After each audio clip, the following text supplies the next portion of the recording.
Alhamdulillah, wassalatu wassalamu ala rasulillah. J'aimerais vous parler rapidement en ce samedi matin de ce qui se passe en Inde. Je présume que, comme tout le monde, vous avez vu les images de lynchage populaire de la minorité musulmane à New Delhi. 3 quartiers ont été attaqués par des membres du parti BJP, celui de Modi, le président au pouvoir. Quand on voit les images, subhanallah, d'une rare violence, on s'aperçoit que la plupart de ceux qu'on présente comme étant des manifestants sont armés de machettes, de bâtons, de sabres, d'épées. Certains ont des armes à feu. Et on remarque aussi que la police n'est pas passive, la police est complice dans la plupart du temps. Chose louable, les médias occidentaux ont couvert ces massacres d'une manière assez objective et ont rapporté les cas de torture publique, de lapidation, de meurtre prémédité. Et je dirais, subhanallah, quand on commence à analyser ce qui s'est passé à New Delhi la semaine dernière, on remarque que c'est le même modus operandi qu'en 2002. Je ne sais pas si vous vous rappelez de 2002 à Gujarat. Gujarat, c'était l'État dirigé par l'actuel président de l'Inde, Modi. À l'époque, il était celui qui gouvernait cet État-là. Il y a eu à peu près 2000 morts parmi la minorité musulmane. Il y a eu des centaines de cas de viol. Et à l'époque, il y a une mosquée qui a été incendiée et détruite par les militants du BJP, le parti de Modi, celui qui est au pouvoir, qui était au pouvoir à l'époque dans l'état du Gujarat, un état limitrophe au Pakistan. Alors, pourquoi je vous parle de tout ça? C'est que, subhanallah, ce qui se passe aujourd'hui nous rappelle les pogroms, ces mouvements populaires de massacre, de pillage de la minorité juive sous la Russie tsariste. À l'époque, les pogroms étaient perpétrés par la majorité chrétienne et le pouvoir encourageait tacitement, fermait les yeux, des fois laissait faire la majorité. En Inde, ce qui se passe aujourd'hui, bien entendu, non seulement la police ferme les yeux, mais la police, dans certains cas, a participé. Casque sur les têtes, bâton dans les mains, armes à feu, avec ce qu'on appelle les émeutiers, mais qui sont en fait des criminels, des membres, des militants du BJP, ont participé au lynchage, à la lapidation, au meurtre de civils isolés. Pourquoi on est rendu là? Inna Allah la yughayyiru ma biqawmin hatta yughayyiru ma bi anfusihim. Donc Allah Azza wa Jalla, Allah ne change pas l'état d'un peuple tant qu'il ne change pas ce qu'il y a en eux. Aujourd'hui, les médias occidentaux, les médias de masse rapportent ces massacres. Les gens en parlent dans les réseaux sociaux. Et on remarque qu'il n'y a pas grand-chose qui arrive. C'est que, subhanallah, à force de parler de ces massacres, les gens se sont habitués.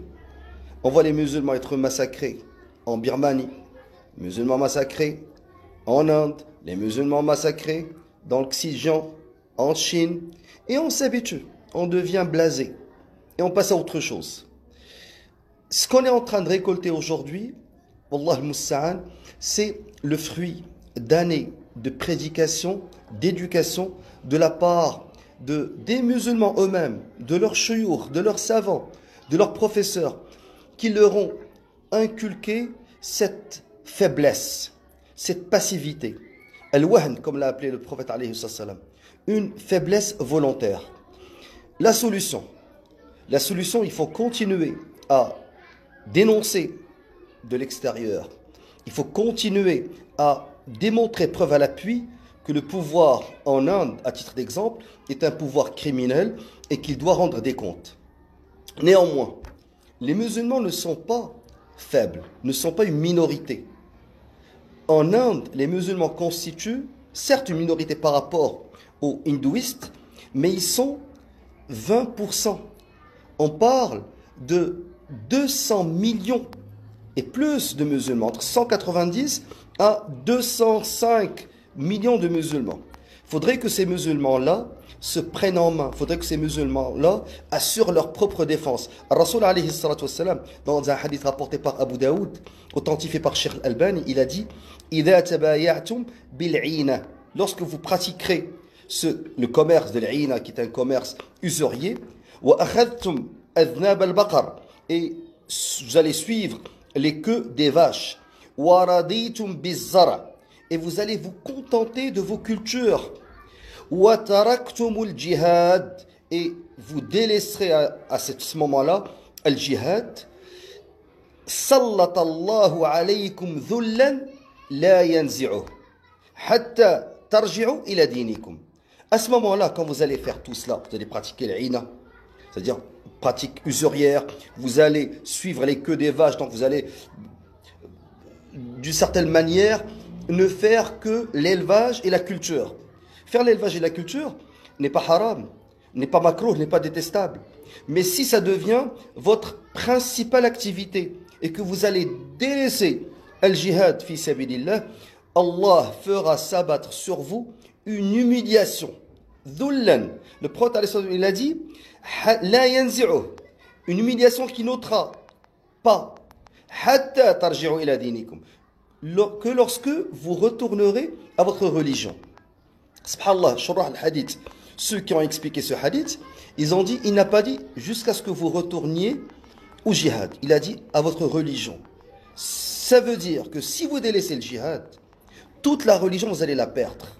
Vous n'allez pas devenir mécréant, c'est pas ça le but de ce hadith. Mais vous allez perdre votre religion en délaissant le djihad. Donc, les minorités musulmanes doivent se prendre en main, doivent cesser d'être intentionnellement faibles, et les musulmans à travers le monde doivent les soutenir, doivent dénoncer.